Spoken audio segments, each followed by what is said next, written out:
말씀 같이 보겠습니다. 오늘 말씀은 고린도전서 15장 50절에서 58절 말씀입니다. 고린도전서 15장 50절에서 58절 말씀.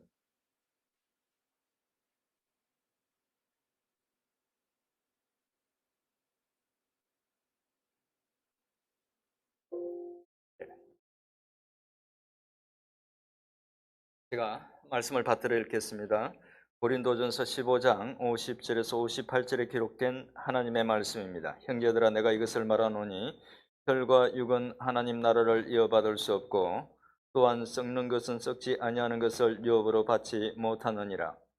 보라, 내가 너희에게 비밀을 말하노니 우리가 다 잠잘 것이 아니요 마지막 나팔에 순식간에 호련히 다 변화되리니 나팔 소리가 나매 죽은 자들이 썩지 아니할 것으로 다시 살아나고 우리도 변화되리라. 이 썩을 것이 반드시 썩지 아니할 것을 입겠고 이 죽을 것이 죽지 아니함을 입으리로다.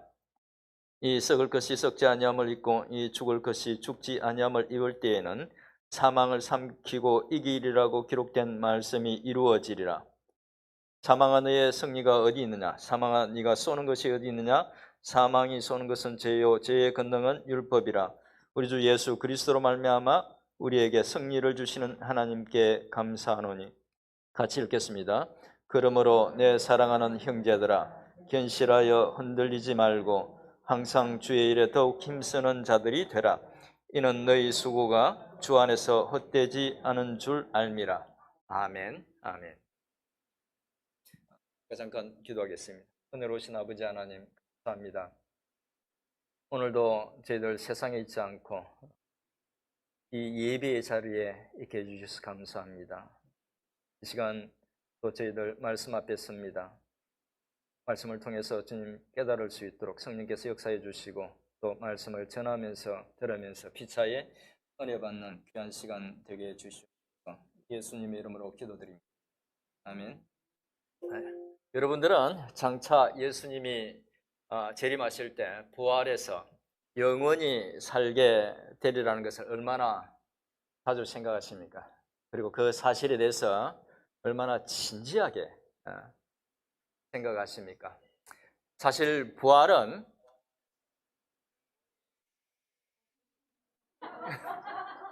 예.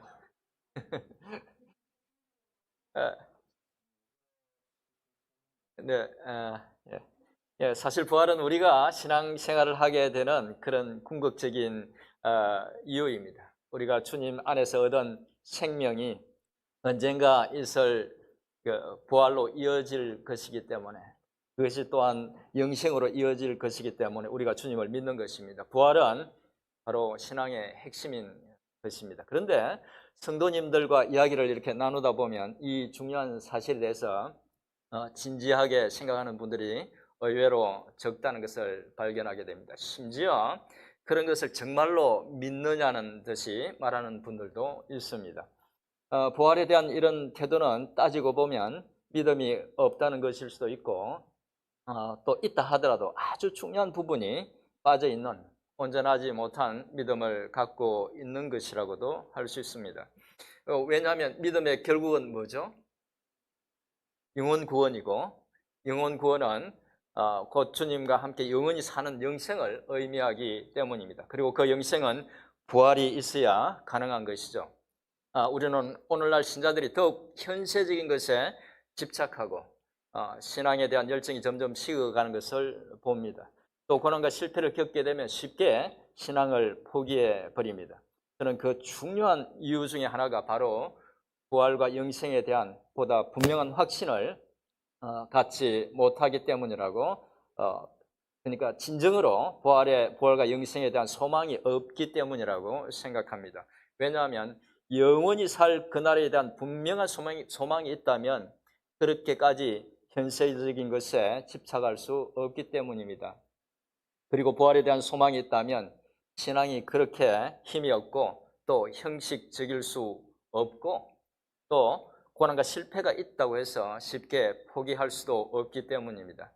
신앙의 능력과 활기를 되찾기 위해서는 부활의 선물이 얼마나 실제적인 것인지 또 그것이 어떻게 우리에게 주어졌는지 그래서 얼마나 소중한 것인지를 분명히 알아야 합니다. 오늘 말씀은 바로 그 부활의 선물이 얼마나 실제적인 것인지에 대해서 말씀해 주고 있는데 본문을 담고 있는 고린도전서 15장 전체의 내용과 함께 말씀을 통해 주시는 교훈을 살펴보도록 하겠습니다. 고린도전서를 이렇게 잘 살펴보면 고린도전서 15장 전체에서 58절까지인데 굉장히 길죠. 그 전체에서 신앙과 관련된 중요한 한 가지 주제인 부활에 대해서 다루고 있다는 것을 알 수 있습니다. 사도 바울이 여기서 길게 부활에 대한 주제를 다루고 있는 이유가 당시 로마 사회에서 사람이 죽으면 그것으로 끝이라는 일반적인 어떤 사상으로부터 성도들을 지키기 위한 것이라고 말하는 사람들도 있고, 또 부활에 대해 어떤 성도들이 질문을 했기 때문에 사도 바울이 그에 대한 대답을 하고 있다고 말하는 사람들도 있습니다. 하지만 어떤 이유인지 정확히 밝히고 있지 않아서 알 수는 없습니다. 그렇지만 사도 바울은 15장 전체에서 부활에 대해서 상당히 구체적으로 설명하고 있는데 전체적인 내용을 개괄적으로 말씀드리자면 고린도전서 15장 1절부터 11절에서는 신자의 부활의 근거가 되는 예수 그리스도의 부활에 대해서 언급합니다. 예수님이 성경대로 죽으시고 성경대로 부활하셨다는 것과 또 그 주님이 부활하셨다는 것을 목격한 수많은 증인들이 있다는 것을 강조해서 말합니다. 주님의 부활이 한두 사람만 본 그런 것이 아니라 정말 많은 사람들이 목격한 실제적인 역사적인 사실이었다는 것입니다. 덧붙여 말씀드리자면 이후의 역사는 주님의 재림을 목격한 대부분의 사도들이 바로 그 사실을 전하다가 순교했다고 기록하고 있습니다. 목숨을 걸고 전할 만큼 주님의 부활이 사실이었다는 것입니다. 15장 전반부에서는 사도 바울은 주님의 부활이 역사적인 사실이었다는 것을 말하고 또 이어서 12절부터 성도가 부활할 수 있는 부활의 근거를 설명합니다. 그 근거는 이렇습니다. 아담으로 인해서 사망이 들어온 것처럼 예수님으로 인해서 생명의 부활이 시작되었고 예수님이 바로 그 부활의 첫 열매가 되셨고 그렇게 주님이 부활하신 것처럼 그리스도 안에서 죽은 자들도 부활하게 된다는 것입니다. 그리고 오늘 본문 바로 앞 35절부터는 그렇게 죽었던 신자들이 부활할 때 그들이 갖게 될 육체는 지금의 육체와 전혀 다른 새로운 육체, 즉 신령한 영의 몸을 갖고 부활한다는 것입니다. 썩는 몸을 입고 살다가 죽었지만 부활할 때는 하늘에 속한 이의 형상, 곧 예수 그리스도의 형상을 입고 예수 그리스도와 같은 그런 육신을 입고 부활하게 될 것이라는 것입니다. 마지막으로 부활과 관련하여 오늘 본문의 말씀을 주고 있습니다. 이제 본문 말씀을 좀 더 자세히 살펴보도록 하겠습니다. 본문은 크게 세 부분으로 나누어서 살펴보면 이해가 편할 것 같아서 세 부분으로 나누어서 말씀드리겠습니다. 첫 부분은 50절부터 53절까지 말씀입니다. 이 첫 부분에서는 부활과 관련해서 두 가지를 말씀하고 있습니다. 첫째는 혈과 육은 결코 하나님 나라를 유업으로 받을 수 없고 썩는 것은 썩지 아니하는 것을 유업으로 받을 수 없다는 것입니다. 혈과 육은 즉 지금 우리가 갖고 있는 이 몸은 이 땅에서 사는데 필요한 것이죠. 하지만 영원한 연약한 몸이기 때문에 영원한 부활의 몸이 될 수 없다는 것입니다. 영원한 삶을 살기 위해서는 썩지 않는 영원한 삶을 살 수 있는 그런 몸이어야 한다는 것입니다. 그럼 이 부활의 몸은 어떤 몸일까요? 예수님이 부활하셨을 때 가지신 그 몸이 어떤 몸인지 알 수 있는 부분이 복음서에 기록되어 있습니다. 그 중에서 누가복음 23장 13절 이하에 보면 이런 내용이 기록되어 있습니다. 예수님께서 십자가에서 달려 죽으신 것을 보고 이제 낙심한 제자들이 이야기를 하면서 예루살렘에서 엠마오라는 마을로 이렇게 내려가던 중에 예수님이 그들 대화에 끼어들어서 함께 대화를 하면서 길을 갑니다. 그 한 제자 이름이 글로바라고 밝히고 있는데 그 일이 실제로 있었던 일이었다는 것이죠.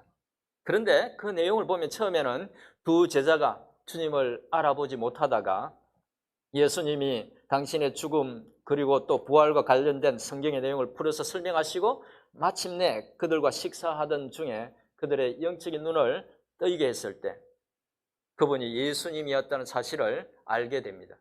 그리고 그분이 주님이라는 것을 깨닫는 순간 주님이 눈앞에서 사라졌다고 성경은 기록하고 있습니다. 그런데 주님이 그들 앞에 나타나셔서 함께 대화할 때 주님의 모습이 이전에 갖고 계시던 그런 모습과 똑같았다면 그들이 못 알아볼 리가 없었겠죠. 주님이 부활하시면서 가진 몸은 영적인 눈을 열어줘야만 알아차릴 수 있는, 알 수 있는 온전한 전혀 다른 그런 몸이었던 것입니다. 영원히 썩지 않을 새로운 몸이었기 때문에 제자들이 알아볼 수 없었던 것입니다. 또 요한복음 20장 14절 15절에도 보면 막달라 마리아가 부활하신 예수님을 보고도 무덤에 찾아갔을 때에 그 예수님을 보고도 예수님인 줄 알지 못합니다. 오히려 그 동산에 있는 그 동산지기 그 무덤을 이렇게 관리하는 그런 동산지기로 생각하고 묻습니다. 주님의 몸을 어디에 두었는지. 예수님의 모습이 완전히 달라져 있었던 것이죠. 우리가 부활할 때 입게 될 몸이 바로 주님이 갖고 계신 그런 부활하신 그런 몸인 것입니다. 둘째는 주님의 재림과 함께 죽은 자들이 부활하게 될 때 과연 살아있는 자들은 어떻게 될 것인가 하는 것입니다. 사실 문맥으로 봤을 때에 이것이 사실상 핵심에 해당되는 것인데 그렇게 볼 수 있는 이유는 사도 바울이 믿음을 갖고 살다가 죽은 자의 부활에 대해서 이미 여러 곳에서 말을 했는데 주님의 재림 때 도대체 그 살아있는 자들은 어떻게 될 것인지에 대해서는 바로 여기에서 처음 말하기 때문입니다. 이것에 대해서 사도 바울은 자신이 받은 어떤 비밀을 이렇게 전한다고 하면서 말합니다.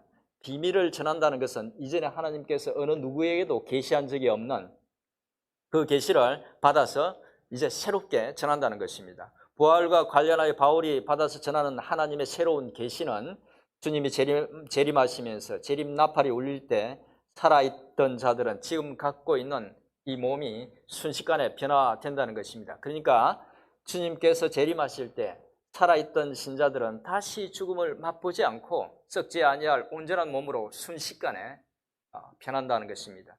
50절에서 53절까지 이 첫 부분에서 말씀하고 있는 것을 간단하게 정리하면 주님이 재림하실 때 주 안에서 이미 죽었던 자들이 먼저 부활해서 영원한 그 부활의 몸을 입게 될 것이고 바로 그와 동시에 살아있던 신자들은 죽음을 맛보지 않고 바로 영생하는 몸으로 변화된다는 것입니다. 두 번째 내용은 54절부터 57절에 나오는 내용으로 주님의 재림의 나팔이 울리고 또 죽은 자들이 영생의 몸으로 부활하고 살아있던 자들도 영생의 몸으로 딱 변화될 때 두 가지 예언이 성취되리라는 것입니다. 첫째는 이사야서 25장 8절의 예언이 성취될 것이라고 말합니다. 이사야서 25장 8절을 보면 이렇게 기록되어 있습니다. 같이 한번 읽어보겠습니다. 시작. 사망을 영원히 멸하실 것이라. 주 여호와께서 모든 얼굴에서 눈물을 씻기시며 자기 백성의 수치를 온 천하에서 제하시리라. 여호와께서 이같이 말씀하셨느니라. 아멘. 사망을 영원히 멸하실 것이란 그 예언이 주님께서 재림하실 때에 성취된다는 것입니다. 또 호시아서 13장 14절의 예언도 성취될 것이라고 말합니다. 호시아서 13장 14절 말씀도 같이 한번 보겠습니다. 네, 같이 읽어보겠습니다. 시작. 내가 그들을 소홀의 근시에서 속량하며 사망에서 구속하리니 사망아 네 재앙이 어디 있느냐, 소홀아 네 멸망이 어디 있느냐, 네 침이 내 눈앞에서 숨으리라. 아멘. 소홀이라는 말은 사망이나 무덤을 가리키는 말인데 언젠가 하나님께서 사망과 소홀을 멸하시고 조롱하실 것이라는 그때가 올 것이라는 것입니다. 주님이 재림과 함께 죽은 자들이 부활하고 살아있는 자들도 호련히 변화될 때 마침내 하나님께서 사망과 소홀을 조롱하면서 최종적으로 승리를 외치게 된다는 것입니다. 그런데 그렇게 사망에 대한 최종적인 승리를 외칠 수 있는 이유를 56절과 57절에서 사도 바울은 이렇게 설명합니다. 사망이 쏟은 것은 죄였고 죄는 율법 때문에 죄로 여겨졌는데 하나님께서 예수 그리스도의 십자가를 통해서 죄값을 치르게 하시고 그를 다시 부활하게 하심으로 사망에 대한 승리를 주셨기 때문이라고 말합니다. 쉽게 풀어서 말씀드리면 사망이 쏘면서 괴롭힐 수 있는 죄가 우리 인간 속에 있었는데 주님께서 십자가를 지심으로 그 죄값을 다 갚으셨기 때문에 그것을 믿는 우리에게는 더 이상 죄가 없어졌고 그래서 사망이 더 이상 우리를 괴롭힐 수 없게 되었다는 것입니다. 그뿐만 아니라 이제는 주님의 부활의 능력과 생명이 우리 안에 역사하게 되어서 믿는 우리도 부활의 첫 열매가 되신 주님을 따라 부활할 수 있게 된다는 것입니다. 로마서 1장 2절에 로마서 8장 1, 2절에서 말씀하고 있는 것처럼 이제 그리스도 예수 안에 있는 자에게는 바로 우리에게는 결코 정죄함이 없게 된 것입니다. 왜냐하면 그리스도 예수 안에 있는 생명의 성령의 법이 죄와 사망의 법에서 우리를 해방했기 때문입니다. 아멘. 세 번째 내용은 58절 한 절로 그러므로 그런 소망을 가진 자로서 어떻게 할 것인가, 어떻게 살 것인가에 관한 권면입니다. 사도 바울은 부활의 소망을 가진 그 고린도 성도들에게 두 가지를 권면합니다. 첫째는 견실하여 흔들리지 말라는 것. 둘째는 주의 일에 더욱 힘쓰는 자가 되라는 것입니다. 견실하여 흔들리지 말라는 것은 당시 고린도 교회가 처한 상황을 생각할 때에 세상이 타락해서 온갖 악한 일들이 유행하고 있고 또 온갖 철학과 사상들이 그들의 생각을 혼란스럽게 할지라도 그래서 성도로서 신앙을 지키며 살아가는 것이 혼란스럽고 어렵고 힘들어도 바로 그 부활에 대한 소망을 붙들고 믿음에 견고히 서라는 것입니다. 그들이 살아가는 현실이 힘들고 어렵고 두렵지만 그 현실만 보지 말고 부활의 소망을 붙잡고 힘과 용기를 내라는 것입니다. 두 번째로 권면하고 있는 주의 일에 더욱 힘쓰는 자들이 되라는 말씀의 의미는 직접적으로는 사도 바울이 복음에 대해서 그리고 신자로서의 삶에 대해서 고린도전서 전체에서 권면하고 있는 것을 살아내야 한다는 것입니다. 좀 더 구체적으로 말씀드리면 당을 지어서 서로 다투지 말고 그리스도의 일꾼으로서 신실하게 살고 타락한 세상 속에서 거룩함을 유지하고 또 교회 안에 악한 모습들이 생기지 않도록 들어오지 않도록 주의하고 서로에 대한 깊은 사랑을 가지고 각자에게 주신 은사와 소명을 따라 살라는 것입니다. 이상에서 하나님께서 사도 바울을 통해서 부활에 대해서 고린도 교회 성도들에게 주신 말씀을 살펴봤는데 그렇다면 오늘을 살아가는 우리 신자들에게 이 말씀은 어떤 의미일까요? 이 권면을 주고 있는 전체적인 말씀의 의도를 생각할 때에 크게 두 가지로 말씀드릴 수 있을 것 같습니다. 첫째는 우선 가장 중요한 것은 부활에 대한 기대와 소망을 분명히 가져야 한다는 것입니다. 처음에 말씀드린 것처럼 우리 신자들이 부활과 영생에 대한 분명한 소망이 없으면, 소망이 분명하지 않으면 우리는 끝없이 세상 속으로 빠져들 수밖에 없습니다. 세상에서 일어나는 일들에 온 마음이 사로잡힐 수밖에 없습니다. 왜냐하면 부활과 영생에 대한 확신과 소망이 없으면 이 세상의 일들이 전부인 것처럼 느껴지기 때문입니다. 그러나 부활과 영생에 대한 소망을 가지고 이 세상의 일들을 보고 또 지금 겪고 있는 어려움과 여러 가지 일들을 보게 되면 그것이 대단한 일이든 두려운 일이든 힘든 일이든 그 어떤 일도 그것 자체가 끝이 아니라 영원한 것이 아니라 그저 부활과 영생을 향해서 가는 천국을 향해서 가는 과정에서 일어나는 일들에 지나지 않는다는 것을 깨달을 수 있습니다. 그리고 그것을 깨닫게 되면 그 어떤 것에도 마음을 뺏기지 않고 소망 가운데 살아갈 수 있는 것입니다. 부활과 영생에 대한 소망은 세상으로 끌려가는 마음을 붙들어 주기도 하고 고난과 절망적인 일도 이길 수 있는 그런 힘과 능력을 주는 것입니다.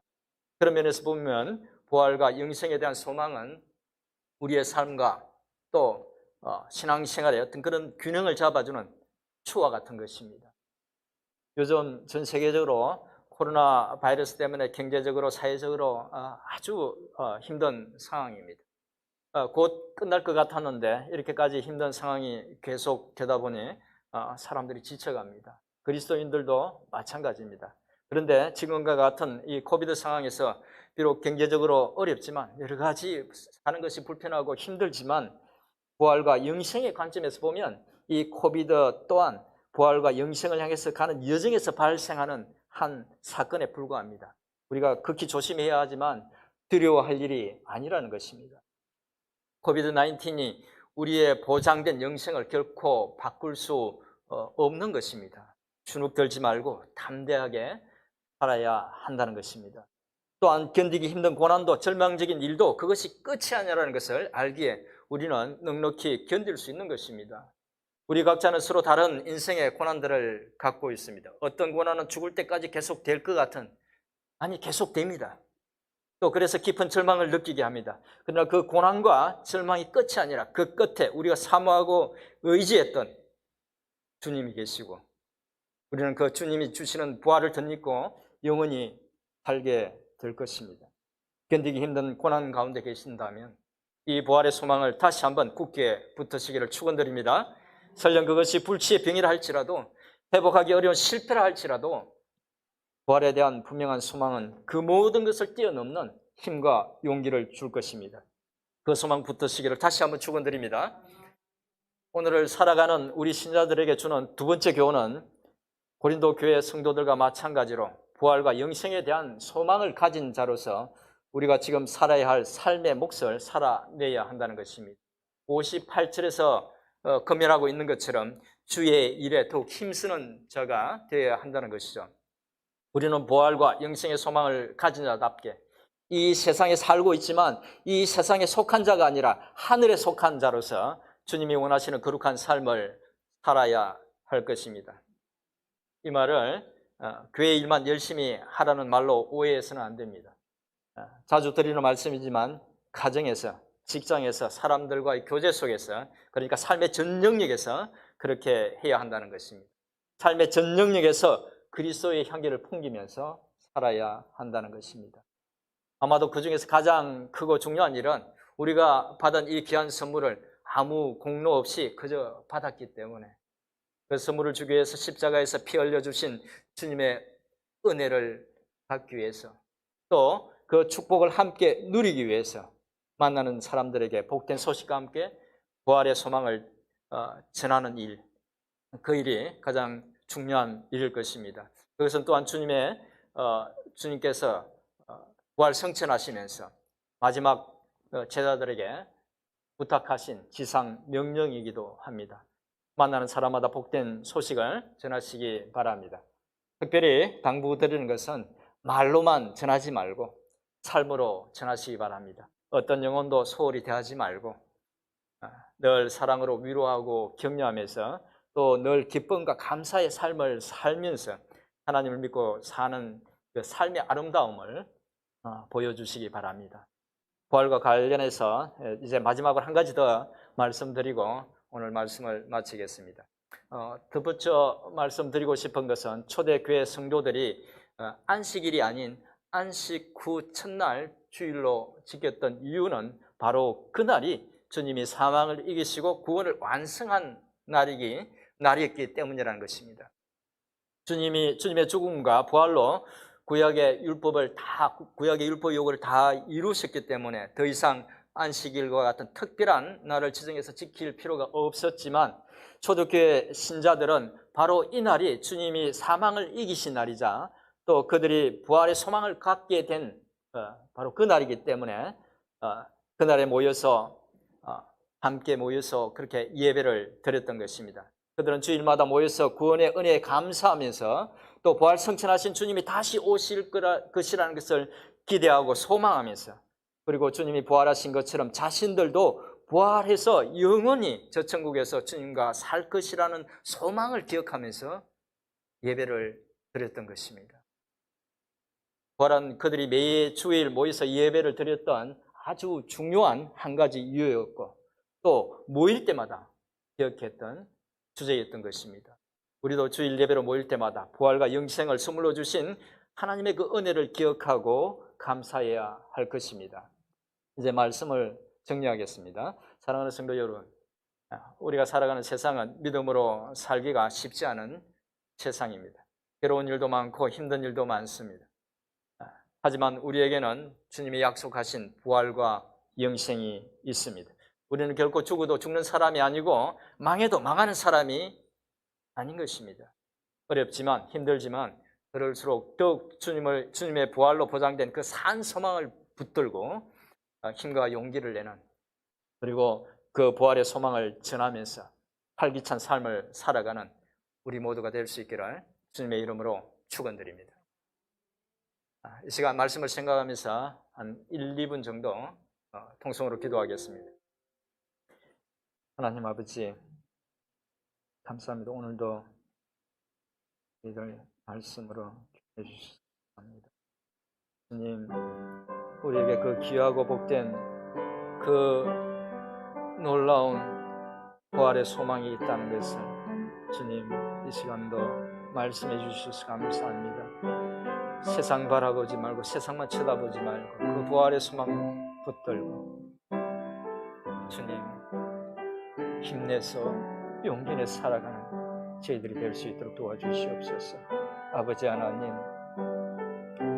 주님의 그 크심을, 주님의 그 위대하심을, 주님의 그 신실하심을 자주 잊어버리고 주님께서 주신 그 피 흘려서 십자가에서 피 흘려서 주신 그 소중한 부활과 영생의 선물을, 그 선물이 이미 우리에게 있다는 사실을 잊어버리고 세상에 끌려다니고 세상의 일로 주눅들고 그렇게 연약한 모습으로 살았음을 고백합니다. 오늘까지를 용서해 주시고 다시 한번 아버지 그 소망 기억하고 살아가는 저희들이 되게 주옵소서.